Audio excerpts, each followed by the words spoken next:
नमस्कार दोस्तों, आपका मेरे YouTube चैनल धार्मिक ज्ञान में स्वागत है। आज मैं आपको ऋषि पंचमी की कथा सुनाने जा रही हूँ।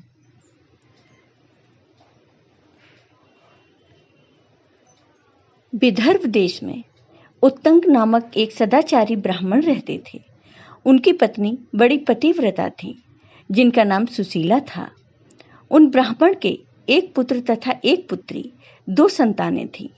विवाह योग्य होने पर उन्होंने अपने समान कुलशील वर के साथ अपनी कन्या का विवाह कर दिया। देवयोग से कुछ दिनों बाद उनकी कन्या विधवा हो गई। इस कारण ब्राह्मण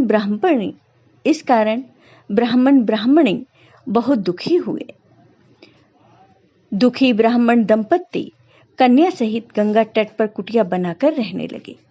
एक दिन ब्राह्मण कन्या सो रही थी कि उसका शरीर कीड़ों से भर गया। कन्या ने सारी बात अपनी माँ को बताई।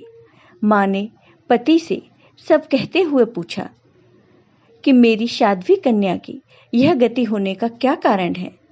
उन तक ऋषि ने समाधि द्वारा इस घटना का पता लगाकर बताया कि पूर्व जन्म में भी यह एक ब्राह्मण कन्या थी। इसने रजस्वला होते हुए ही बर्तन छू दिए थे। इस जन्म में भी इसने लोगों की देखा देखी ऋषि पंचमी का व्रत नहीं किया, इसलिए इसके शरीर में कीड़े पड़े हैं। धर्मशास्त्रों की मान्यता है कि रजस्वला स्त्री पहले दिन चांडालनी, दूसरे दिन ब्रह्मचारिणी तथा तीसरे दिन धोबिन के समान अपवित्र होती है। वह चौथे दिन स्नान करके शुद्ध होती है।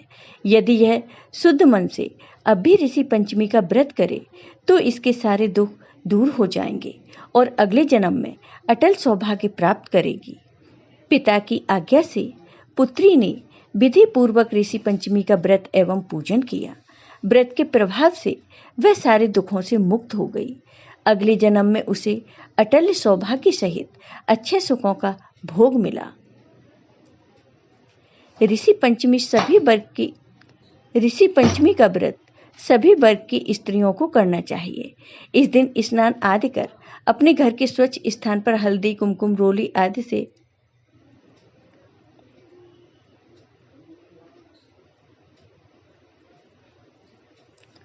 तो दोस्तों, कैसी लगी आपको ये कहानी? अगर आपको ये कहानी पसंद आई हो तो लाइक कीजिए, शेयर कीजिए और मेरे चैनल को सब्सक्राइब कीजिए। साथ ही बेल आइकॉन पर क्लिक जरूर कीजिए, जिससे हमारे वीडियो के नोटिफिकेशन आपको मिलते रहें। धन्यवाद दोस्तों।